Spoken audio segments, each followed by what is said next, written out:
Welcome, welcome everyone. We'll start very soon.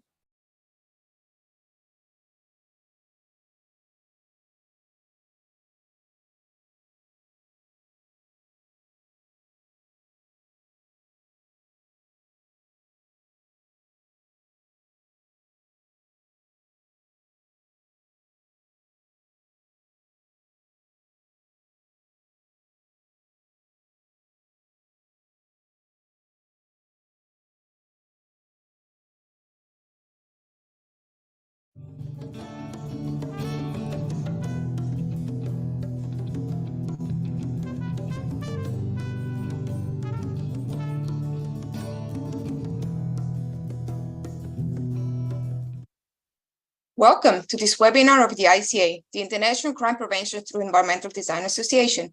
The ICA is a professional, non-profit, global organization for all things related to separates. This webinar is one of many programs run by the ICA for preventing crime and creating safer places. My name is Matea Mihinhaj, and I'm Executive Director at the ICA. I invite you to take advantage of the many programs we offer by joining the ICA. You can use the link provided on the screen or contact us if you have any questions or require more information. Also, before we start, a brief disclaimer that the views expressed in this presentation belong to our guest speakers and do not necessarily reflect the position of the ICA. The ICA does not assume legal responsibility for the speaker's statements, the intellectual property, or the information presented today. Okay, let's begin with the webinar. I am very pleased to introduce to you our 4 speakers today. So we have with us our president, Dr. MACARENA Rao. We have Dr. Tim Pascoe, our ICA director from the UK, Renee Berndt, ICA director from America, from the US, and Dr. Manjari Khanna-Kapoor, ICA director from India, who will also act as a moderator for today's webinar. So welcome everyone. I wish you a great webinar, and over to you, Manjari, to introduce the webinar and the speakers today. Thank you. Thank you, Matea. And namaste from India to all our viewers. I am Dr. Manjari Khanna-Kapoor. I'm a director at the ICA, and I will be your moderator for this session and will try to make it as engaging as possible. We welcome all our viewers from across the globe to a discussion on immigrations, the CPTED perspective. So before we plunge into the session, just an overview of the next 90 minutes with all of you. We will have presentations from each of our esteemed panelists, followed by a panel discussion around the questions received from the registrants and also live questions as they start pouring in. Questions can be added in the chat box at any time. There is a special question bar on your bottom bar. So please post your questions in the question box and not on the simple chat. They can be put in at any time during the presentations, and we will take them up in the necessary order. Please highlight, if possible, for whom the question is directed, if you have anybody particular in mind or it's in response to a particular presentation, and also the details of who is asking the question. That will make it a little bit more personal.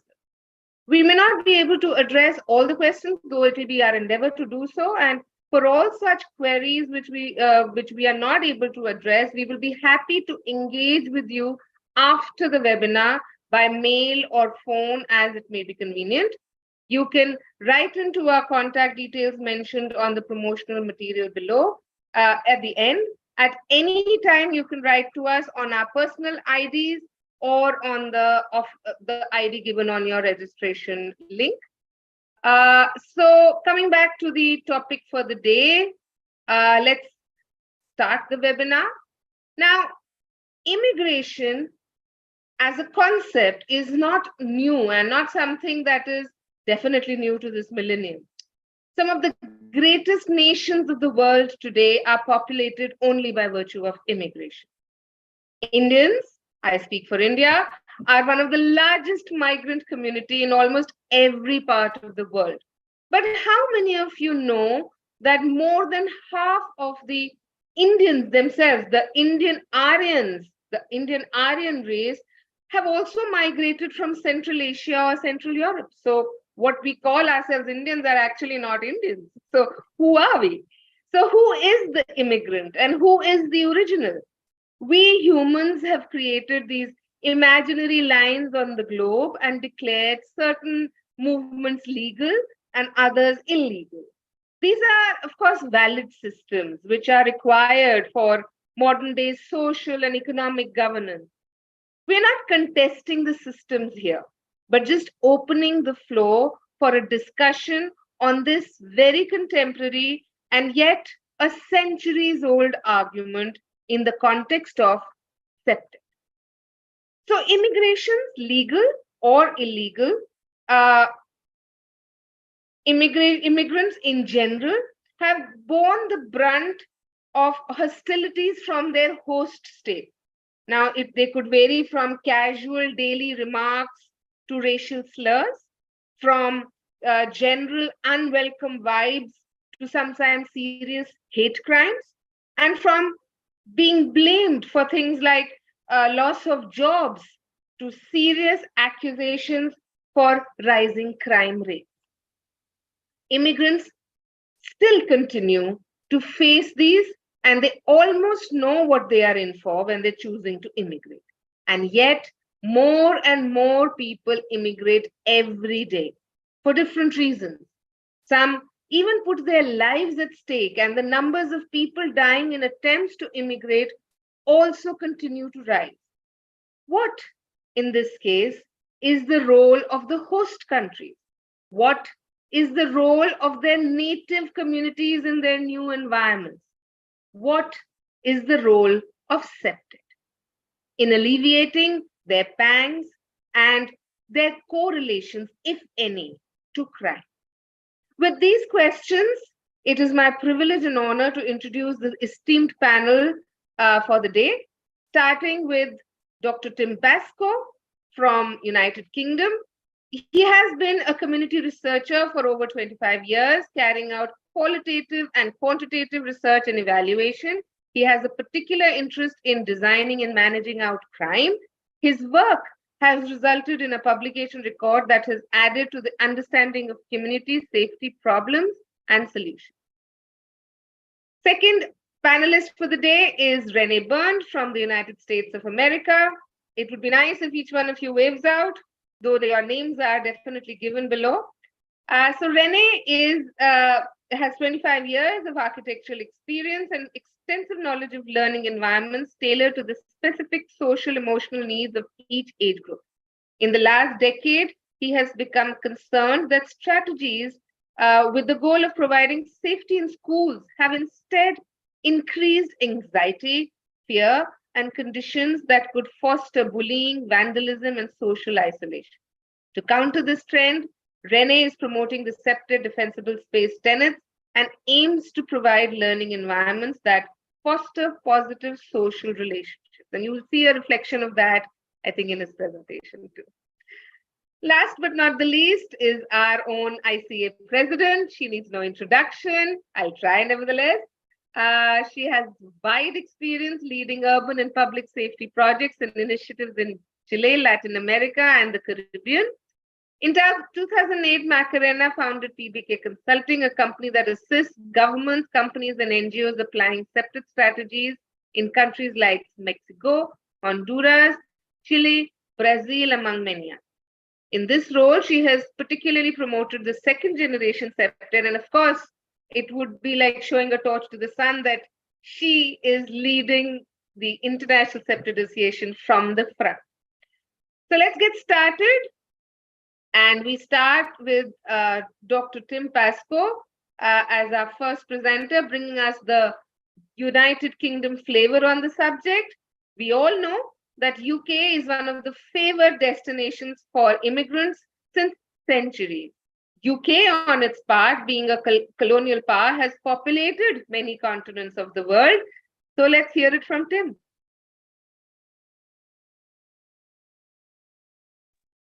Thank you, Manjari. I'll share my screen with the presentation.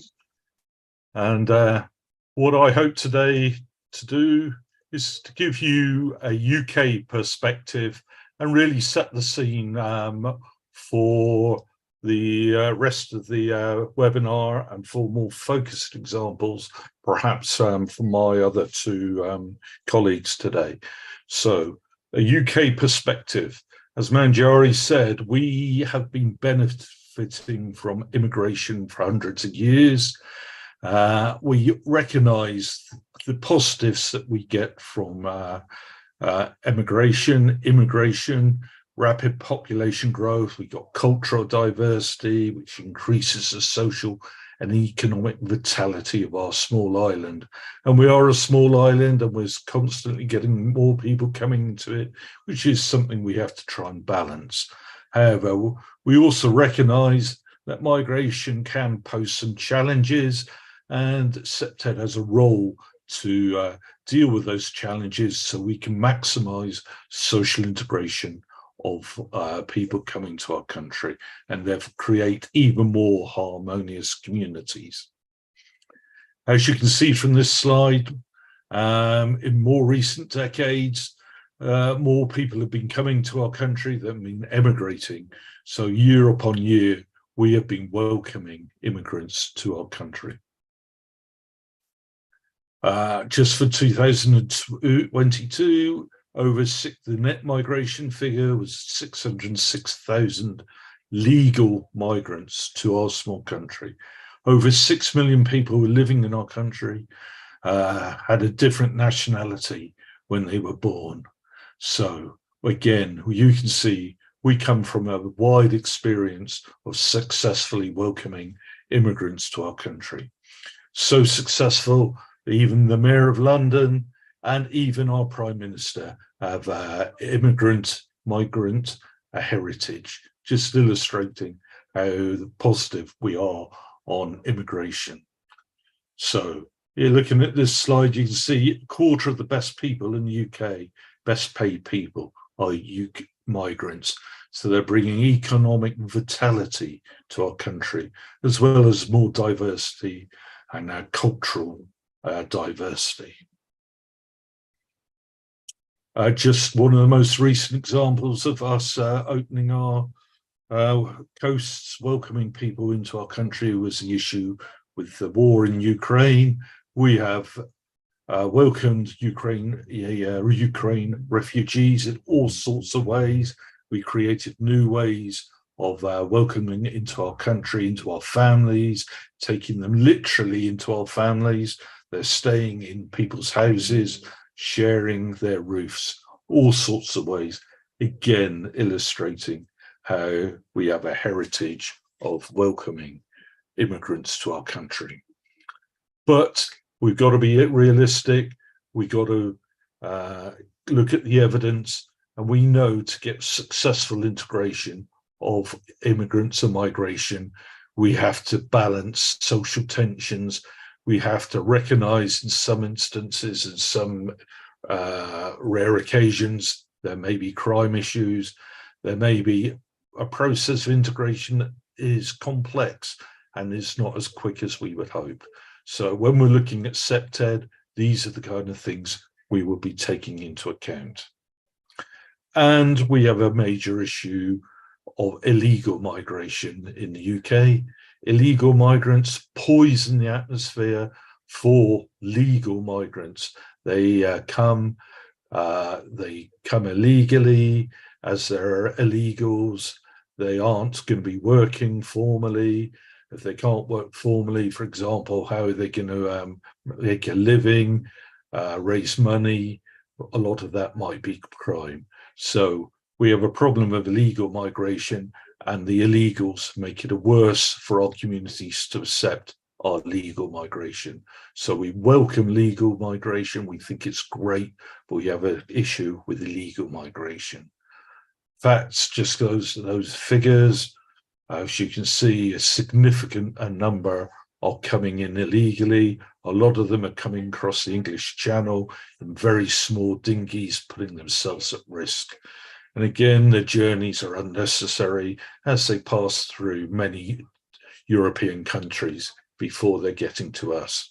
So again, we've got a problem with illegal, but we welcome legal migration. and it's legal migration we're focusing on today, and how we can get the benefits of them coming to our country, integrating and improving our culture, our community links, and our economy. So we've had many years of social integration, waves of immigrants, and you would hope that we would be very good at integration. We could do it well in some examples. In other areas, we haven't integrated as well as we should have. And as part of CPTED, it's all based on research evidence. One of the ways of approaching this is trying to look at these and see what happened well in the best integrated places and what happened not so well. And we've got a few quick examples here of what the issues are, and then particular examples of what worked and what didn't, and then how we can apply CPTED to these ideas. So migrant issues in the UK, language barriers, for example, language proficiency is crucial for successful integration, absolutely crucial. Some countries like the Netherlands, they make it's part of the law for migrants that they have to learn the host language. Unfortunately, some of our areas, we have third generation immigrant families still not speaking English. So again, language is clear. And again, social isolation, housing issues, all which is the standard thing that's dealt with CPTED, are key migrant issues. If we look at a couple of quick good examples, a Polish community are very successful. Why were they successful? Because they actively engaged with the local institutions. They actively came out and were establishing community links themselves and making a positive contribution. Another example would be the Syrian wars. We had a wave and still do have a number of Syrian migrants coming to our country. Again, here, the local authorities and the existing community organisations linked together. It was all about partnership work in this case, making that a success. And again, partnership is a standard part of what we do in CPTED. Our poor examples, again, we had in Tower Hamlets, where English language skills were a major barrier because they weren't taken up. And there were racial tensions and a lack of integration within the community. So the underpinning theme for all of this is social integration. So how can we apply CPTED to address these migration challenges? Two clear areas that come up immediately are community engagement and collaboration. Huge part of second generation CPTED is about engagement. And I know Renee and MACARENA will give you examples of how they've actually used collaboration and engagement tools, CPTED tools, to work with migrant communities. And again, cultural sensitivity, inclusive design practices, which include cultural awareness for our professionals, again, makes it CPTED becomes a second nature to our architects and planners, we hope. So again, we can see clearly CPTED has a role here.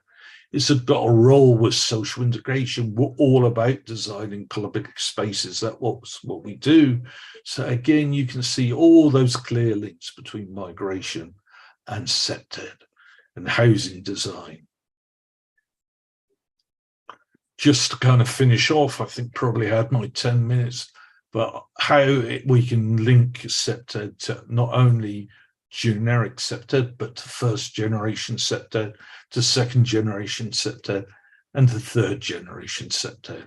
So we've got three quick examples here. First generation CPTED, perhaps more about physical security.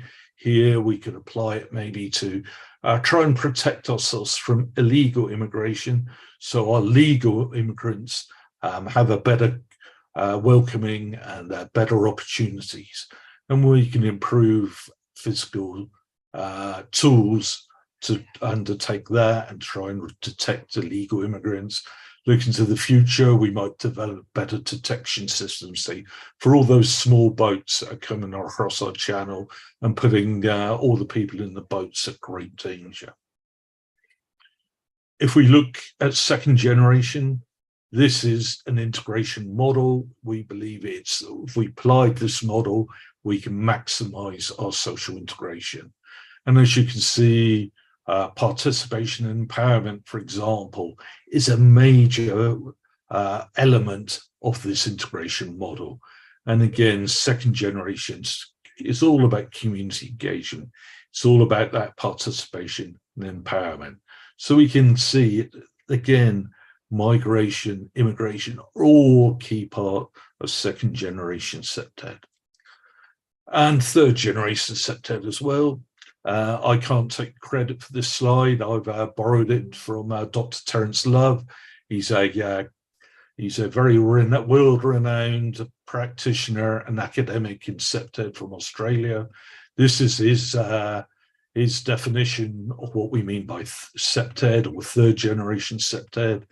And we've highlighted in black, third generation CPTED methods use same relationships to reduce crime. I think the important element of this is all about relationships, and CPTED and immigration, migration are getting those relationships right. So I'm going to conclude now and hand over to our other experts to give you some really refined practical examples of how we do it. But hopefully the message I've got is combining CPTED principles and a really good understanding of migration dynamics can help create and drive safe, inclusive, vibrant communities for everybody. And if we leverage in the power and management of that kind of urban design, foster that collaboration, then we can unlock potential benefits that help everybody within our society, showing that CPTED has a clear positive role to play here. So thank you, everybody. That's my brief out, 10 or probably a little over minutes, and I'll stop sharing now and I'll hand back to Manjari. But thank you all. Thank you, Tim, for that really those crisp insights. Thanks for keeping it brief. And I am sure a lot of you have a lot of questions. So please use the Q&A box on the bottom of your screens, and we will come back to them. Let's get done with the presentations. Maybe a lot of your questions are answered by some of the other panelists. Now we'll move over to Renee from the US to bring in some unique viewpoints from a completely different angle. Yeah, again, and thank you for the introduction already, Manjari, and welcome everybody here. And yeah, I'm actually also an immigrant, and so I'm actually going to focus on the migration journey, kind of, and CPTED. And because I feel like migrant populations basically have the same basic needs as any other, population, the same desires, aspirations, and the members will benefit from the first generation, second and third generation of CPTED, as Tim already pointed out. So I'm going to unpack the unique barriers that actually are the challenges that actually are created by this kind of the specific transient nature of the migrant community. And let's see in the open discussion, we can come up through how we can actually remove some of the barriers. Because migration, of course, again, has been going on, as Manjari already pointed out, throughout the history of our planet. I mean, now we're actually migrating maybe to other planets even. But basically, the main reasons, of course, include, like the seeking of better living conditions, opportunities, or the escape from wars, violence, and crime and abuse, or also seeking refuge from social, cultural, or political oppression. So the populations on the planet, have been constantly on the move. And I would like to talk today about the three different stages of kind of the immigration kind of experience, because there is the migration journey, the processing stage, and the integration stage. And actually the sequence of how they actually play out, it totally depends on where you are, where's your starting point, and what are the reasons for your journey. Do you have to escape from war? Then it will be like in the first column, the migration journey. You have to just literally run, and then you encounter some kind of border or some kind of processing stage there, where you will be processed, and then what Tim referred to, the integration after that, will take place in your host country. Of course, again, that totally widely varies. My journey was actually on the far right here, the column, because as a teenager, I from Germany, I did a student exchange, high school student exchange to New York City, and I was totally fascinated. New York was a super dynamic, diverse experience for me that I was not used to. I grew up in West Germany, which was a very homogenous, kind of middle class, very good life society. But everybody was kind of very equal, and in New York and the US then experienced all the amazing opportunities life can offer. So I then applied in my late 20s for a green card by playing the green card lottery at the time. And after 5 years, 5 attempts, I actually finally got my green card. And then I had to make proof of all sorts of financial independence I had, and health screenings and whatever, so I wouldn't be a burden to the state. And after that, I was approved. I received my visa and then started my immigration journey. So in a way, I integrated already culturally through books and movies before I even got to my new host country, and then started looking a job. My journey would have been completely different if I would have been born 3 hours to the east in oppressive and communist East Germany, which is a totally different life, and it would have been probably more the column on the left. So it always depends. Again, we don't know where we're born when we are, so it depends really what our journey will be. And so today I really want to focus on the processing stage. It's a super difficult area of this process. It's really hard for CPTED because CPTED really works within a context of creating a physical or social environment and using natural behavior of people. And using this natural behavior to improve the safety for all. So I'm just going to go through examples now for first, second, and third generation, how this actually could benefit somebody in the migration process. So first generation CPTED, again, our goal here is to create conditions in the physical environment that encourage this natural behavior to occur, and that positively improves the safety. Tim mentioned welcoming plazas, outdoor areas where people are hanging out, giving people opportunity to socialize. And that will then deter people with bad intentions to act on those bad intentions. That's kind of, I think, the gist of first generation CPTED as I see it. And the strategy I want to point out maybe here is natural surveillance and territoriality. And that requires the natural occurring presence of members of the community at most hours of the day, at night, which require areas that are inviting to be occupied, in this kind of semi-public private setting. And so what is the biggest barrier actually when we look at the housing for migrants during this processing stage is mostly literally sometimes they're old hotels or actually hotels taken over. And so there's a total lack of privacy, first of all, in the overcrowded unit. There's no place for refuge there. And there's also, because it's just a hallway model, there's no place, an area to hang out outside of the unit. So you're totally lacking these kind of the eyes on the street, so to speak. People are seeing each other, making connections to each other, and basically creating a safer environment. So what could we do? One option would be to provide transition areas between these public and private areas in the housing to basically allow community building to occur. The community members can see each other, can relate to each other, and they're watching out for each other.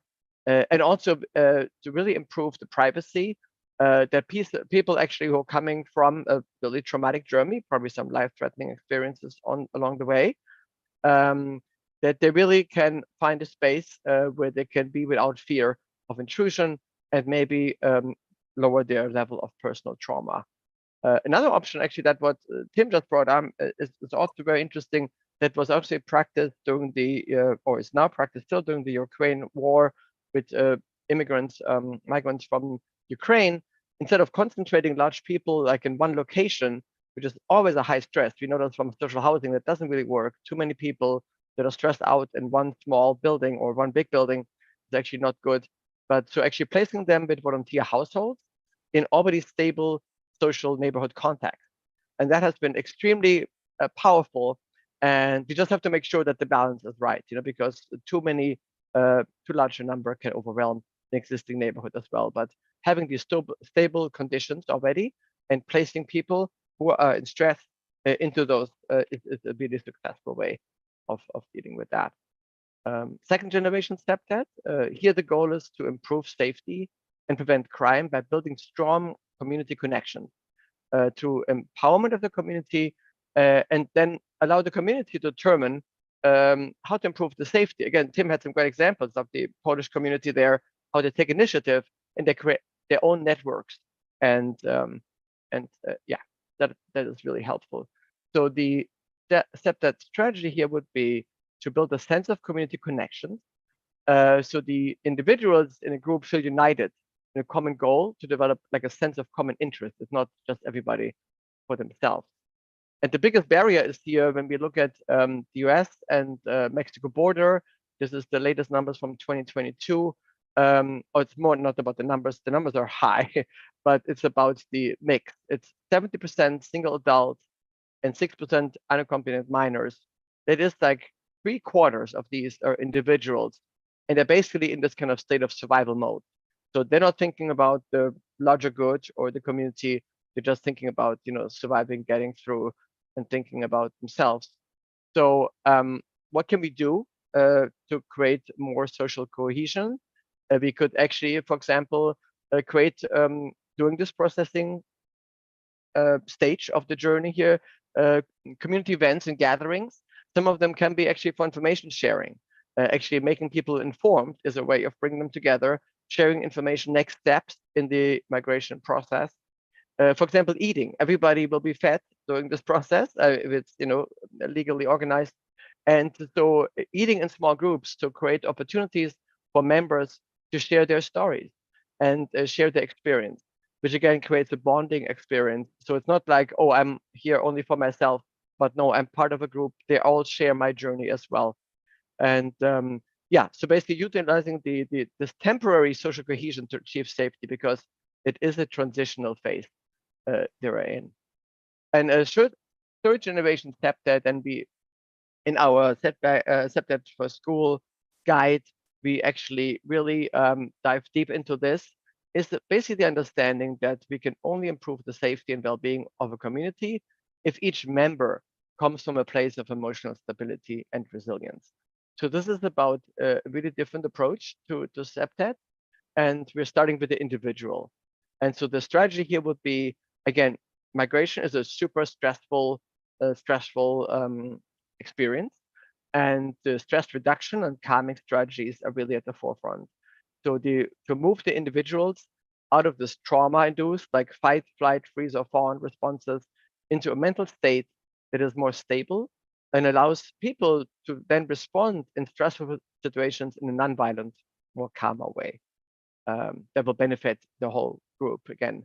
So the potential barriers, of course, the stress is brought on by this experience of really life-threatening, like Tim said, in these little boats. We have the same with Germany, immigration through the Mediterranean, and so many people die or certainly barely survive. Then also the anxiety that comes from facing an uncertain future. You don't know if you're actually maybe if you seek asylum, if this is actually granted or not, if you may have been sent back, and maybe there's retaliation in your home country. And if in unfamiliarity with the surroundings, you're thrown into a totally new context. And so there's a lot of reason for stress. So what can be done is part of the third generation STEPTED is information, like calming everybody, but making the process more predictable. That means, again, crossing some language barriers that are there, again, providing information in the languages that are required. So people can, first of all, understand where they are, and they're making the future more predictable. Then inform about the resources and providing actually mental health and legal and linguistical support again, to again calm people down and make them more aware of what the near future will be. And then organizing communal activities. I know, it's art projects and whatnot, making music together, bringing people together.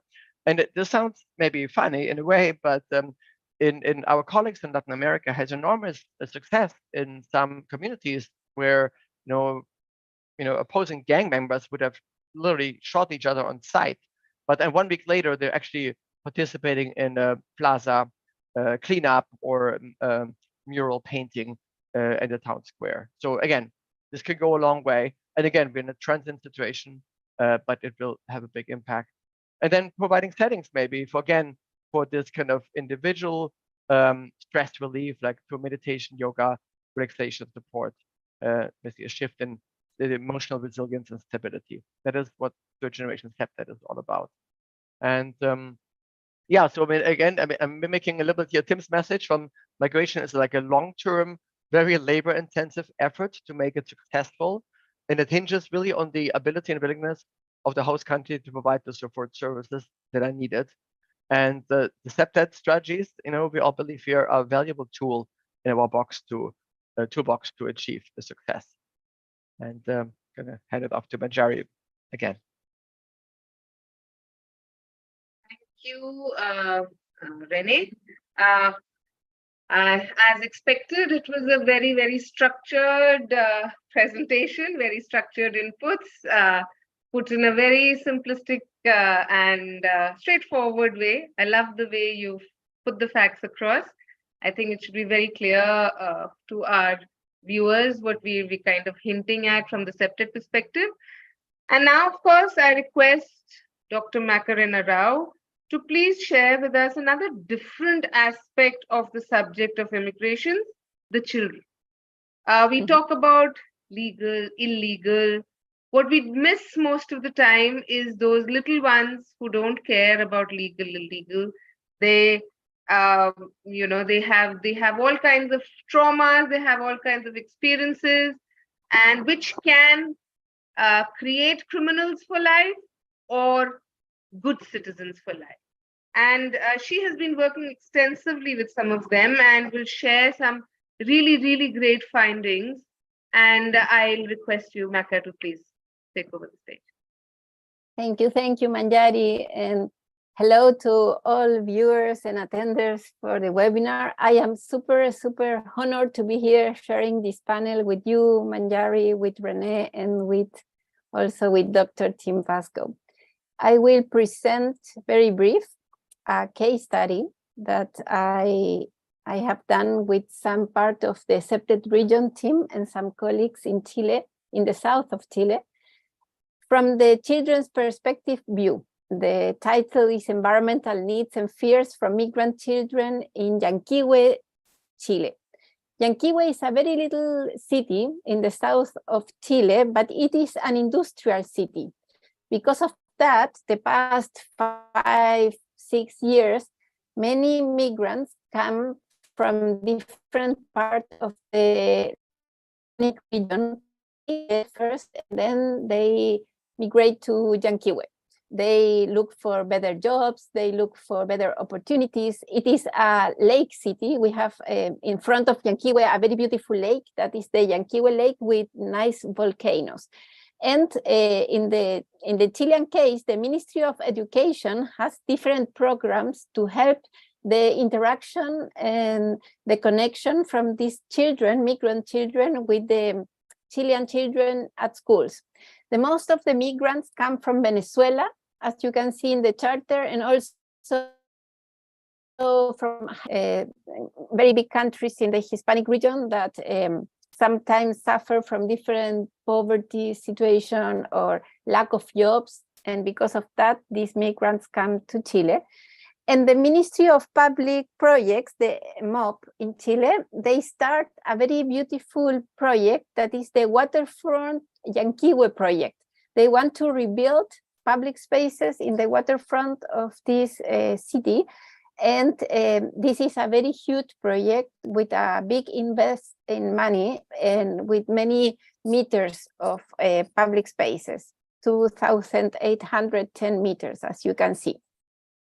So because of that project, we went with Rodolfo Palacios, a colleague from the MOP in Chile, to work with a school and ask those children what they feel related with that project.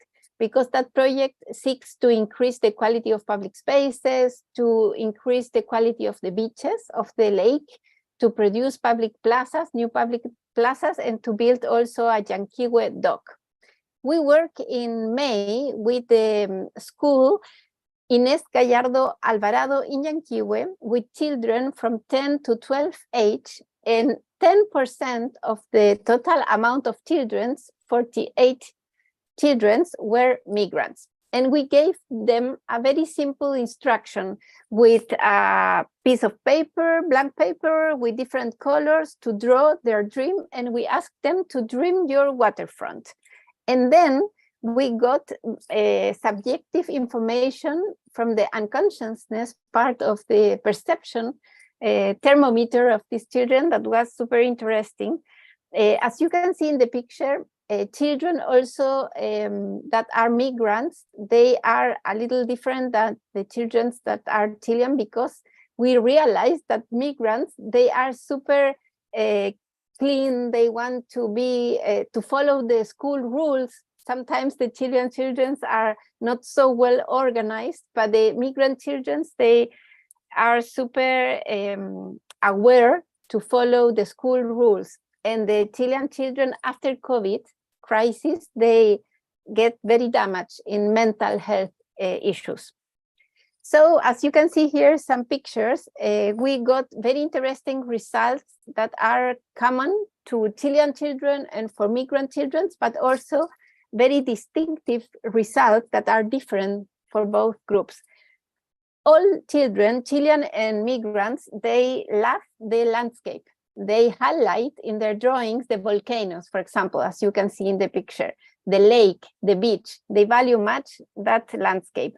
Also, I love this draw because it's very blue, as you can see, and the artist of this draw highlights that the water issue is very, very relevant, the waterfront, the blue of the sky, the blue of the lake, and how we need to maintain that. This is relevant for both groups of children. But when we went to analyze the social interaction of the migrant children needs and the Chilean children needs, we recognize some differences. For example, for migrant children, to have play activities in the beaches with other children is very, very relevant. And you can see how they represent that in the blank paper. On the other hand, for Chilean children, they recognize that play activities are relevant also in beaches, but they draw that without person. And this was, for us, very, very critical to recognize, because they feel that they can see those activities, but without being part of them. And this is part of what happened with the COVID crisis here in Chile. They stay at home too many months without playing groups. So it was very damaging for them. Here you can see another draw from migrant children, and they are super happy, and they want to play, they want to interact, and they want to use the landscape. You can see a children there with the flag in the top of the mountain, so they feel identity with this new country, the Chilean flag, and they are super enthusiastic and happy drawings.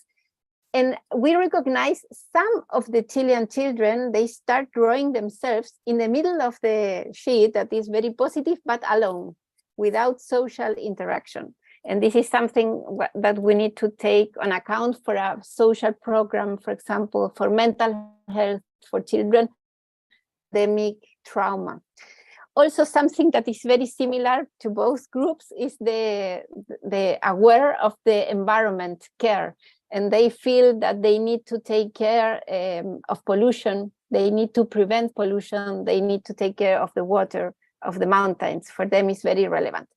To get better information in some specific cases that we discover, for example, mental health issues or anger or fear, we start doing some in-depth interviews with children, And then we realized that, for example, the big fear that migrant children have is not to be accepted by Chilean children. They fear about that. And the big fear that Chilean has is, for example, the death of loved ones, because they perceive that and they saw that during the pandemic COVID. So as conclusions from this research, I want to highlight that in the complete sample of the drawings, all children value much as first preference the nature and beautiful landscape of this lake, Llanquihue Lake. Migrant children in the sample shows a strong connection, identity, and love with the new country, Chile, with the flag, the Chilean flag, in the top of the mountain.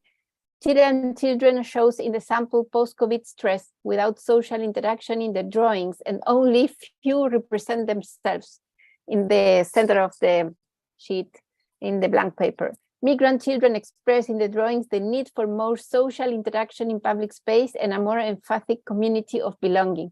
All children express the awareness of taking care of nature with recycling actions and water management, among other environmental actions. Main fears expressed by migrant children are related with not being accepted by the community and have no play partners. For them, isolation is something very stressful. And main fears expressed by Chilean children are related with the abuse also of alcohol and drugs by adults in public space and uncivil behavior. So I wanted to show you this tool, the Cloud of Dream tool, that allows us to go in the deeper needs, environmental, social, emotional needs from the group of children, also with the distinction of the needs of migrant children and Chilean children. Thank you for your attention. Thank you, Mecca.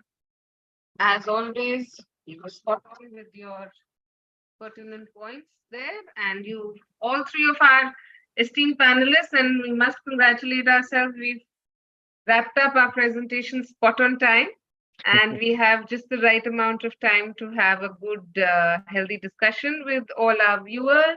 And we already have some questions in the question box, which I will share with the.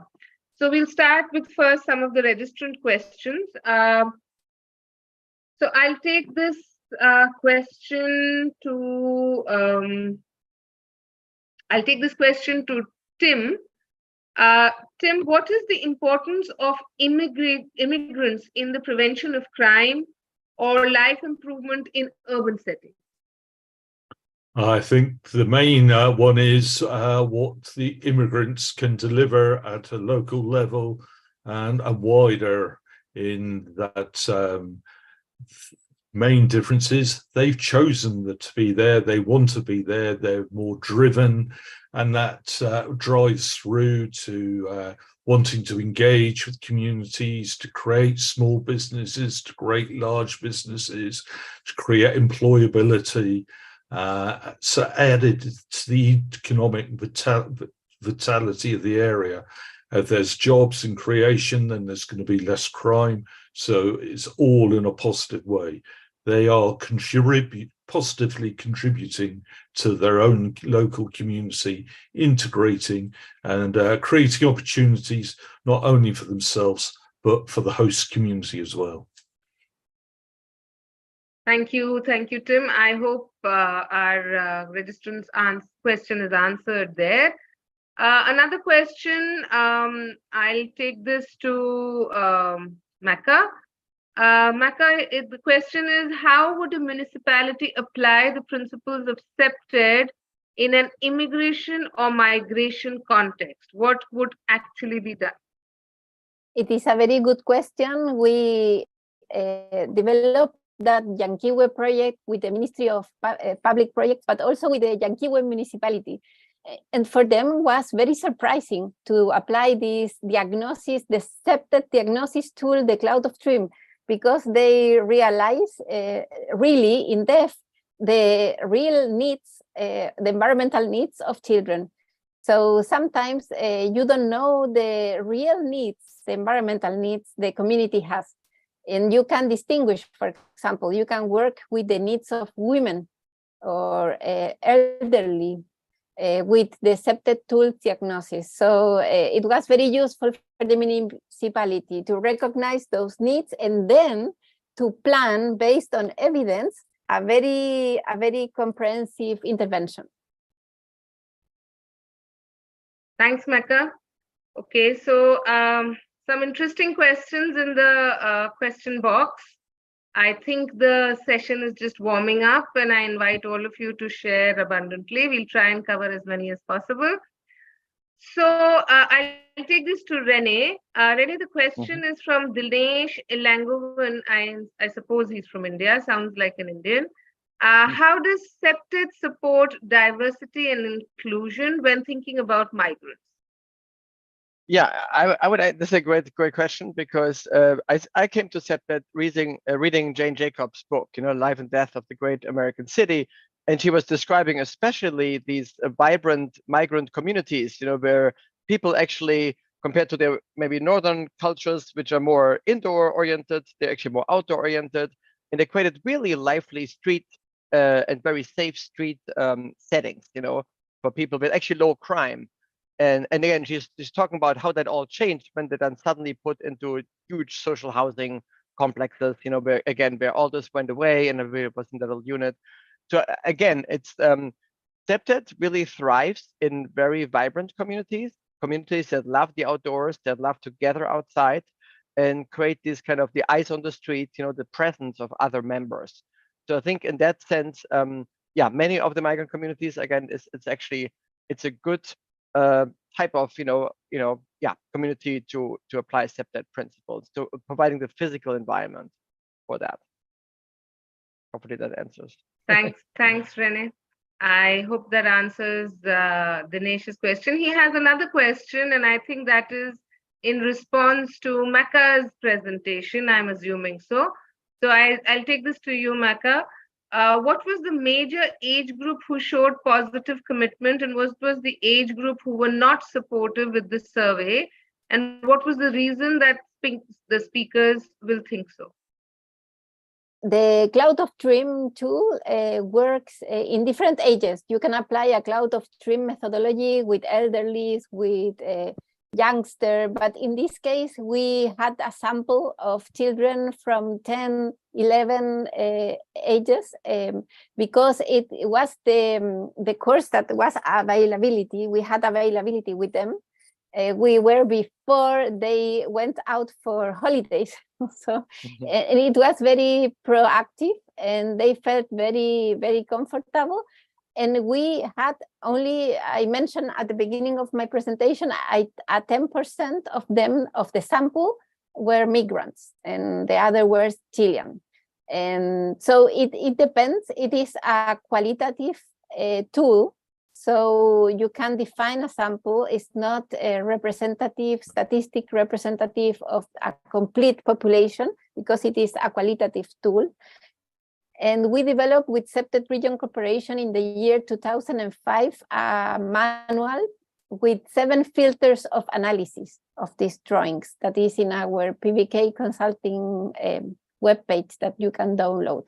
And we have been applying the cloud of trim in many projects in the Hispanic region, because it allows you to connect with the subconscious information of perception of the communities. That is super, super useful for CPTED interventions in combination with the quantitative information of the data.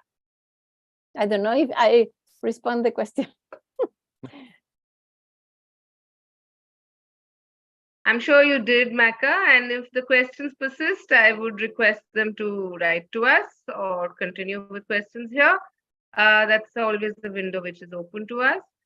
There's another question from Lucia Benkovichova.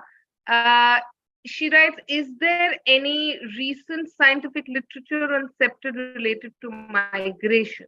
Anybody who would like to answer that? Any of you could answer that?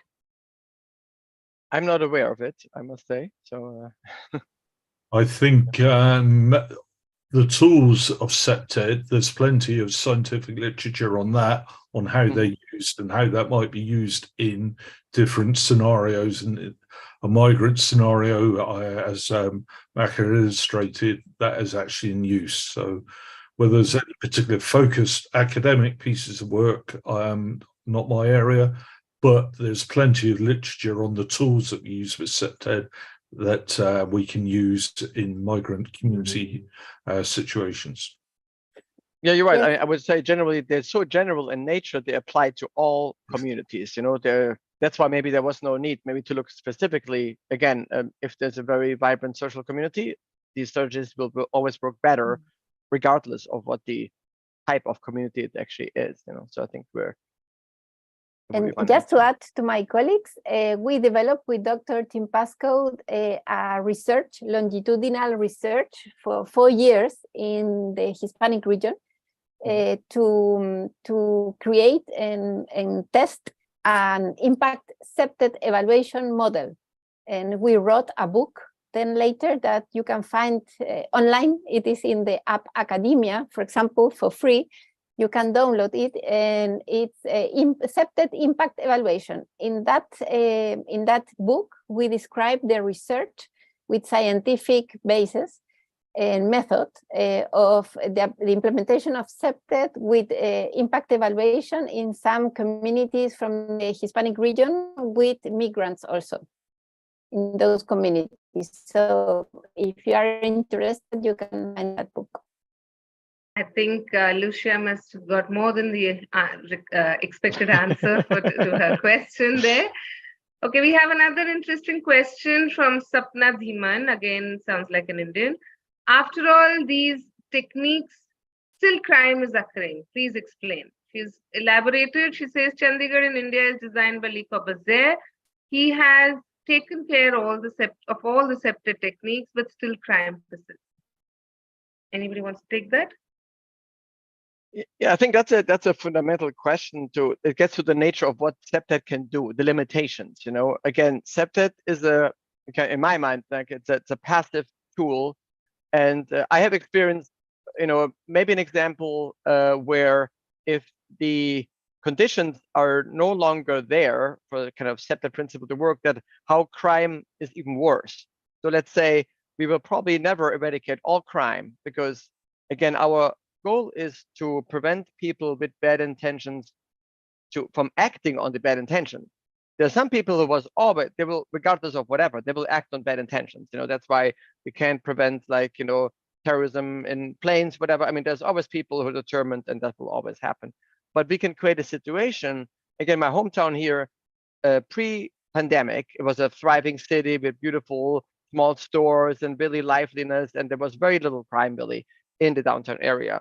Then came the pandemic, was total shutdown, everybody working from home, the city was emptied. And so all these like eyes on the street, all these CPTED principles, social cohesion, everything was gone. The city is a ghost town, and it hasn't really fully come back yet. Crime has escalated. You know, people actually have to put plywood, you know, this is America in 2023, have to put plywood in front of their stores, or you make appointment with very expensive jewelers. They don't even open the doors anymore. You have to call them, make an appointment, they let you in, and they escort you to your car. So these situations, again, the total breakdown of all this CPTED environment. Again, so it had shown me how important CPTED is, because the principle just, you know, they depend on us working as a, you know, civil normal society and helping out. But there are certain conditions where, yes, it goes beyond, and this is the limitations of, I think, just of CPTED, what CPTED really is. It's a tool, but thanks, René. That was a good answer. I'll just add to that because I'm slightly aware of the layout of Chandigarh and I know of the design of Le Corbusier. I'll just add to this, Sapna. I am not sure what has given you the idea that Le Corbusier has kept all the CPTED techniques in mind, because whatever little I have studied of Chandigarh, it is almost contrary to all CPTED principles. Yeah. Having said that, just taking care of CPTED, as René said, is not going to get rid of crime. That's our utopian goal. That's if CPTED everything, if it's a utopian world and everything as per CPTED is perfect, which is very, very hard to achieve, if ever. But having said that, you know, a simple thing like, I mean, that I know of Chandigarh is that Corbusier designed all the sectors, the residential sectors, to look inside. So the main streets, the main walkways, the main spines are not looked into. You have the backside of all the major residential areas onto the roads. So I have actually clicked pictures and shown this in presentations, how the eyes on street and the natural surveillance aspect is completely missing from Chandigarh roads. So I think, Sapna, I think we can discuss this after this webinar. Please write to me or to ICA and it will be redirected to me. So please feel free to do that. I would love to engage with you on a personal level. All right, so having said that, I'll move on to the next question. And the next question is that, isn't the illegality of migrations discriminatory and exclusionary to allow people with solid bank statements and work records to migrate, but denying the needy and troubled ones? Is that really the right policy? What is accepted solution for that? And I think I should take this to Dr. Tim, unless somebody else wants to answer this specifically. I think Tim would be a good person to answer that. I think that if you're on a very small island with a lot of people coming and wanting to come to your island, you have to have some rules and regulations there. And yeah, we are selfish and we want the people there who can contribute to our society and contribute to our community. There's a lot of people who are, we're not meant to use the word illegal for being PC, but who are coming to our shores, who we would love to welcome, but they do not bring any skills and they do not go through the proper channels. We believe in absolute fairness, and if they go through the proper channels, we've got fairness for everybody. If you go through the formal channels, that fairness is gone and we can't be fair to everybody else. So that is why we have the system we've got in place. Yes, I'm sure it could improve. And yes, we have a whole history of being very successful, and we love immigrants to come to our country who are positively contributing. And well, as I said, our Prime Minister, even our national dish, which is now curry, which we got from our Indian. So yes, that's my answer. Yeah, that's a good one, Tim. Yeah, so I don't know if anybody else, any of our panelists has accepted solution for this.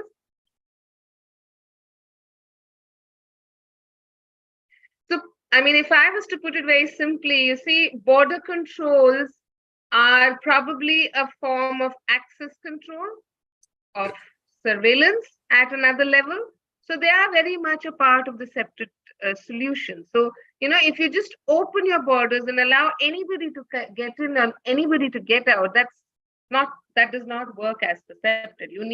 If you need gates and locks and some kind of natural surveillance to watch over your house and your neighborhood, then you also need it over your country. You can't just allow anybody to get in and anybody to get out.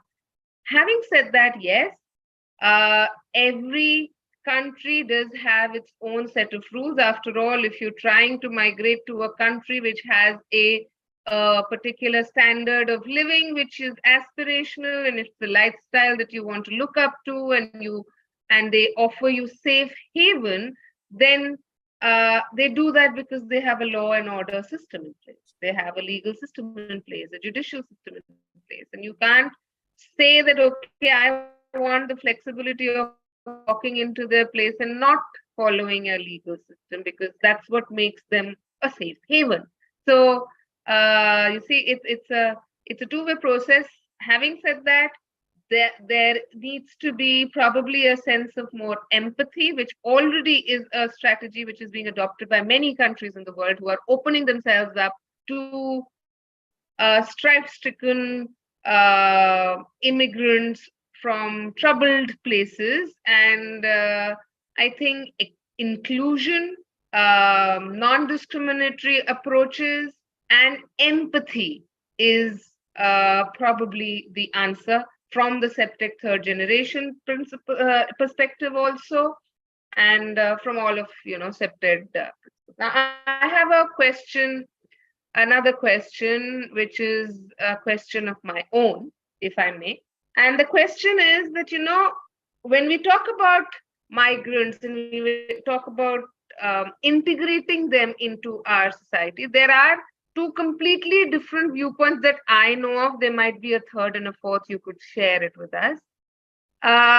One is that the traditional theory, the way maybe Renee, you have migrated, is to integrate migrants into the mainstream of a society.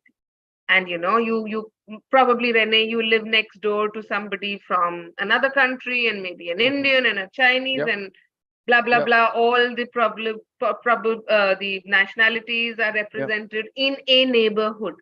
Now that used to be an approach till a particular point in time, and of course I'm sure it's worked for a lot of people.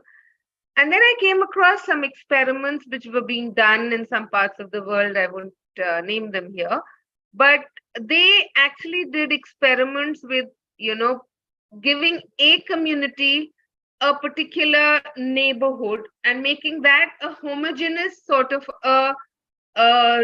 area for that particular community. Like, I think all of us are aware that almost every city in the world has a Chinatown, probably has a little India in some form or the other. And there is this argument, there is this discussion and debate that is it best to have a heterogenic community with maybe representations from all the kind of migrants of the world, or is it good that you have migrations from a particular area housed in a particular neighborhood? I want to hear your views for and against, whichever one, or maybe a third or a fourth or a fifth approach. So anybody can start. Okay. I'll kick off. Please. I think there's obviously pros and cons for both sides, and we have both in the UK.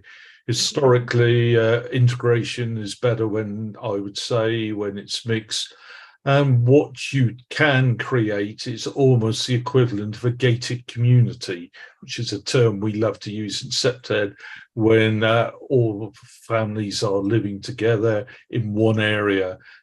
And it tends to mean integration is not as effective. You'll get second, third generation migrants there, not even speaking the language, and they don't, in effect, integrate.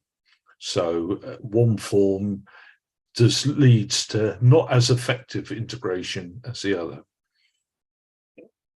Interesting. Any other viewpoints? Yes. Just to add to the discussion, what I found very interesting in the Yankiwe project was to understand, and we know that in the International CPTED Association community, that very well applied CPTED is all about to understanding the context. So I think we need to have an evidence-based approach, but also a case approach, because no all migrants communities are the same. It depends on the type of migrants. If they come from Venezuela, they have one culture. If they come from Haiti, another culture, and so all around the world. So not to give global solutions for the phenomenon. I think we need to understand the context and the precise community that we want to work with. That is very, very relevant. Okay, Rennie, you have any points? I would agree with that. In a way, the question, or maybe it's beyond CPTED in a way, because we're looking at the community, regardless if it is a homogeneous community, maybe of migrants or whatever the background, or again, like you said correctly, I live in a neighborhood where people from all nations, colors, very, very diverse. But of course, it's more like anyway, I think the question is really how CPTED works within the context, yeah.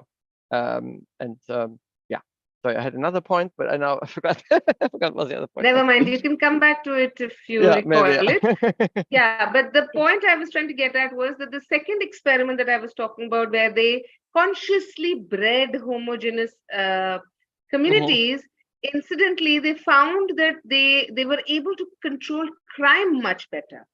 And, because traditionally those communities were being blamed for crimes by, maybe the adolescents and the teenagers. And they found that the community policing within those homogeneous communities was able to control crimes in a much better and a much more answerable kind of a way.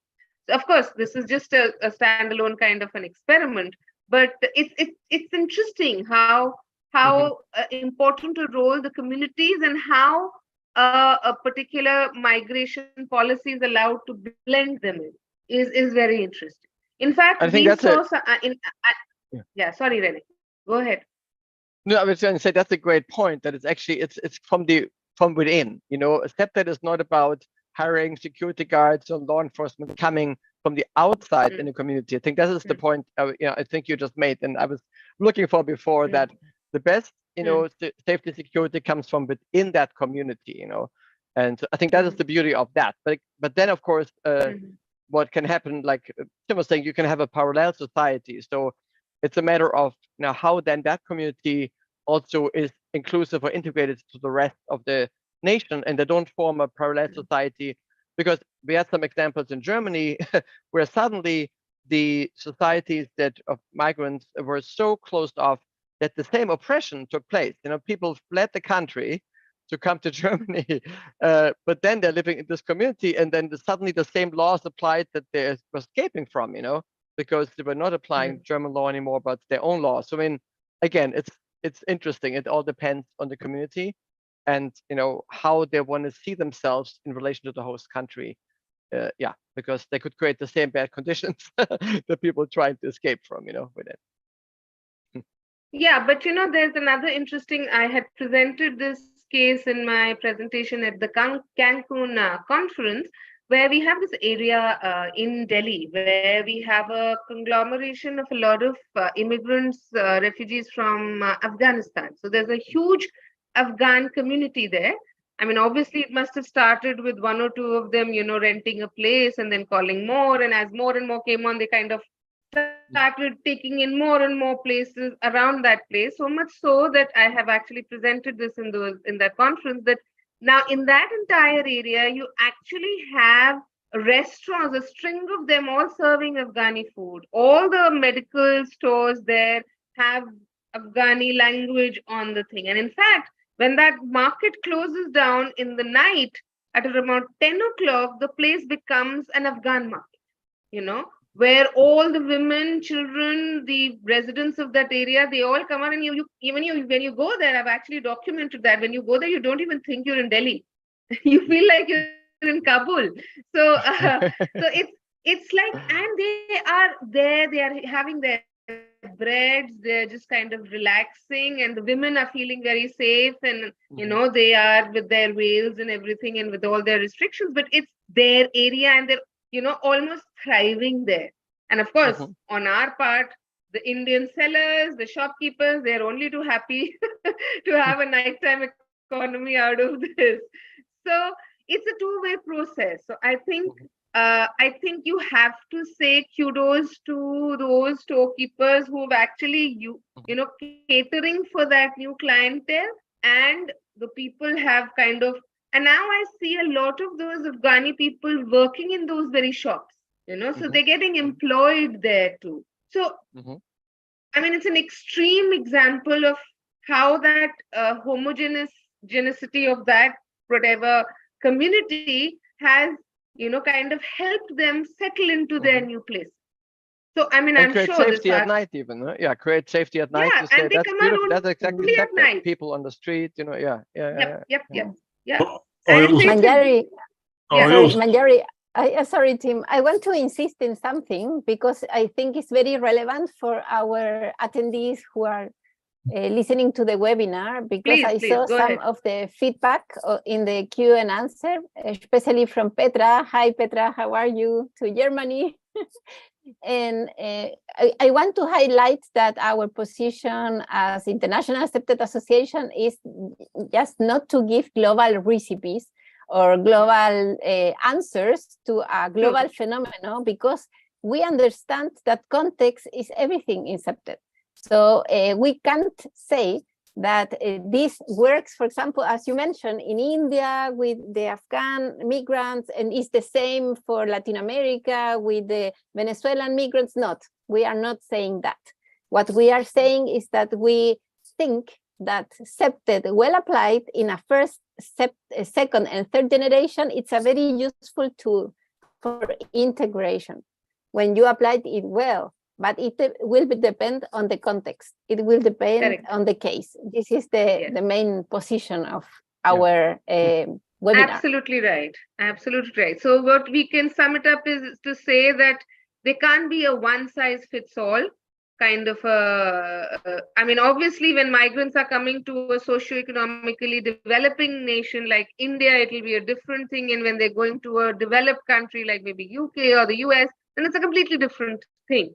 So the host country is different, and the compulsions of the immigrants is also different. So yes, absolutely right. And okay, so I think we have place for maybe another question or two. So my next question is to anybody who would like to take it. Migrant women feel more fear than migrant men, or which one? So who would like to answer that, Maca? Yes, we did a project with the governor of the Santiago city past year with the accepted region team, and we worked the fear perception of women in a transport station in La Cisterna, a borough here. And we discovered that based on evidence, because we apply a survey to 100 women that walk around the transportation, and with a scale of 1 to 10 levels of fear, the migrant women feel more fear than the Chilean one. And this was super connected with also their vulnerability to adapt to the social community. They had a lack of support of the community structure than the other. This was one factor, but we recognize it's more factors. So in that case study, I can respond that yes, but it will depend on, again, on context and each case study. Thank you, Maca. Okay, so another question from Percival, Brazil. He says, I suppose this is for you, Tim. How does it work in big cities like London, for instance? And by it, I believe he must be meaning immigration and response to the potential issue. Well, it's a very large question. And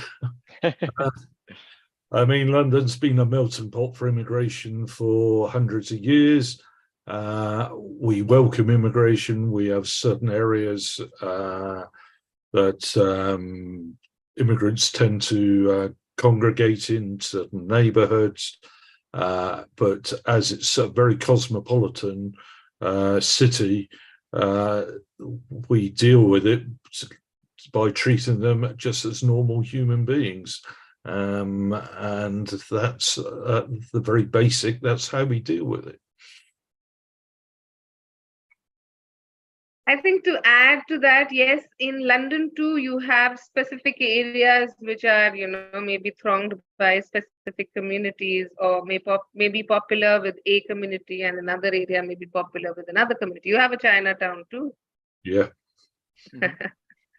That tends to focus on Chinese food rather than that's true. That's true.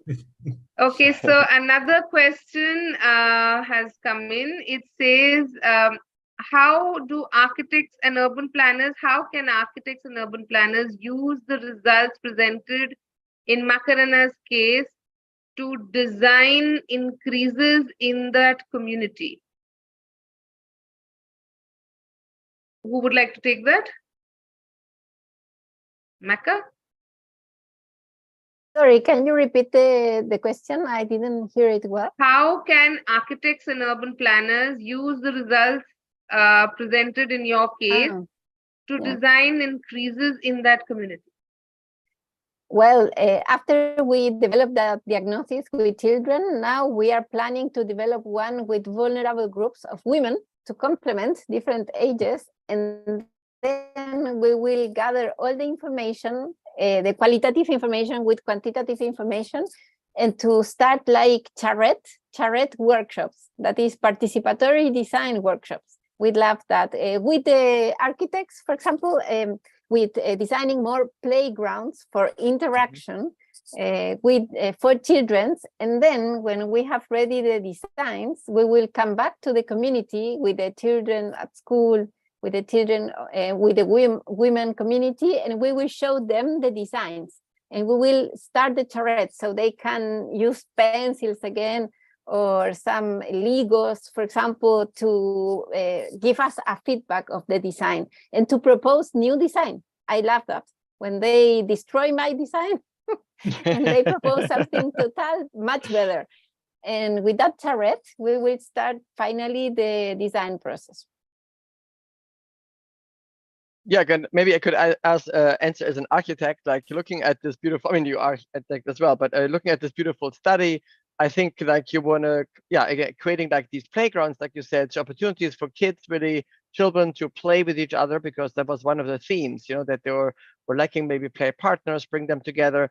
At the same time, maybe also a boundary of maybe cafes or other opportunities for adults, so they can be close by, they can go there as a family. The adults maybe sit in the cafe or something overlooking the beautiful lake, but the children play nearby, creating these kind of opportunities where it's a safe area, where some adult eyes on the playgrounds, so this combination would be maybe, I could see an interesting project coming out of your beautiful study there, so really enlivening the opportunities, for supervised play kind of at the lakefront. Okay, thank you, Renny, and thank you, Maka. Okay, I think we would probably just take one or maximum another one question after this. This is from Avinash Shanmugam. He asks, with immigration that's taking place in large numbers, how do we measure a settling in process that makes both parties, that is citizens from the foreign country and citizens from the receiving country, feel safe? Can we measure the settling in process?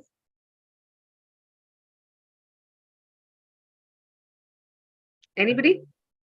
I think we need to have a set of measures. As Tim mentioned before, I just comment before we start the webinar that I was very happy with the Chilean example because we just launched the national policy of immigration. We had so massive immigration the past 7 years, but without a formal policy. And now we have a more updated and new policy, and it has a set of rules, a set of guidelines also. So it's not a only solution. We need to control borders, as Manjari mentioned. We need to have a special, for example, policy for schools for the different children that comes. We need to help women to get new jobs opportunities. There are plenty programs of training for women or for men also. We need to have very updated cadasters of who is entering and their skills, so we can look for better jobs, for example. So it's a set of interaction and actions. And that's my comment. Anybody else?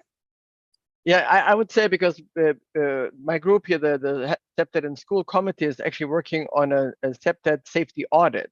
And I would answer in the context, again, that CPTED, we don't really care who the people are we're surveying, but you could go into a school and maybe there's other ways to look at numbers, what the percentage of migrants is in school or not. But we would go in, and regardless of those percentages, would just measure, again, and in regard to first, second, and third generation, what is the emotional, mental health status of the students generally, or the staff as well, and the educators. What is the physical environment like? Are there opportunities for children to socialize? Is it just hallways and classrooms, or are there these in-between spaces in schools? Anyway, so I think we would measure regardless of the mix, and then others would have to say, okay, now in this community you have this and this percentage, and it's working well. Because I don't think we would look at, we don't really care from a CPTED standpoint who the people are, so we wouldn't really track that, but we would track how safe they're feeling, and we have opportunities for that maybe, yeah. Okay, so I think we'll just take one last question for the day. What is the urgency to have national immigration policies? Anybody? Either of three of you? We're a very small island, so we can't constantly fit everybody in. So we have to have an immigration policy that works and that is fair. And we certainly have challenges at the moment. I think it's constantly changing, but our history shows that we sort it in the end.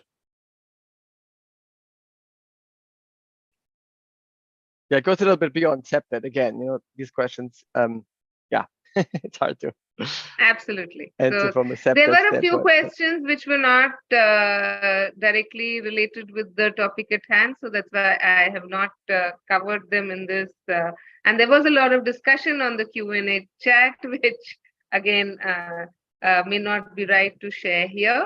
So I think we are in a position to now close the session, close the webinar for the day. And I will just take this on behalf of ICA. I heartily thank our honorable panel for sharing their extensive knowledge and experience with us today. I'd also like to thank our viewers. We hope that you found today's webinar meaningful, insightful, and look forward to you joining us again for our future webinars. Of course, I must thank our Executive Director, Matea, for her technical assistance throughout the webinar. And to end this session, I will leave you with with Matea to share a little bit more information about ICA and our program. Please take over, Matea. Thank you very much, Manjari, and thank you, Renee, team, and MACARENA for this thought-provoking discussion. So it was very interesting. Thank you very much. So before we conclude, just a few announcements. So you may have seen in the chat box that I have shared a survey link. So please complete the survey so we get some feedback about this webinar, what you would like to see, how it was, and so on. You can scan this code or use the link provided. There will also be a link at the conclusion of this webinar, and you will receive it via email as well tomorrow. Okay, so you may have also heard that we're planning a conference this year. So finally, we're going to be able to meet in person. This conference will be hosted in Brazil at the end of October, 30th and 31st October. So call for abstracts is now open. And it's open until the 24th of this month. So please hurry to submit if you would like to present at the conference. Also, please don't forget to join us.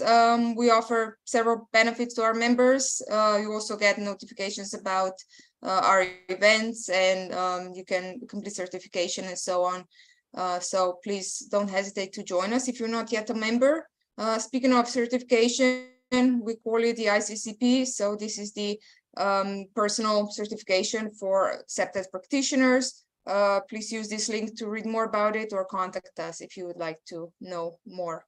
Also, we have a course accreditation program, which we refer to as CAP. This is intended for course developers and instructors. So again, please read information on the website and contact us if you would like more information. And also, of course, don't forget to follow us on social media.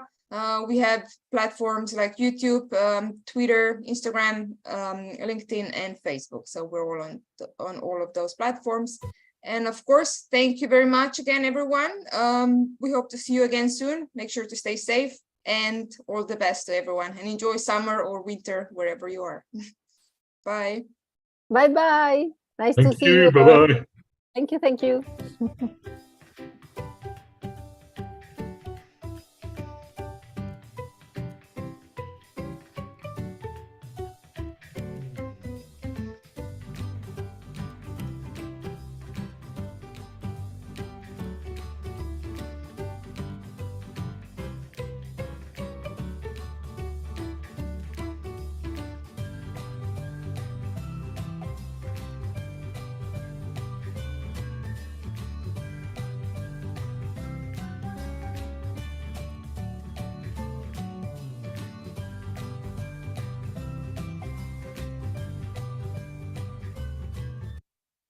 Thank you. Bye-bye. Bye. Bye-bye.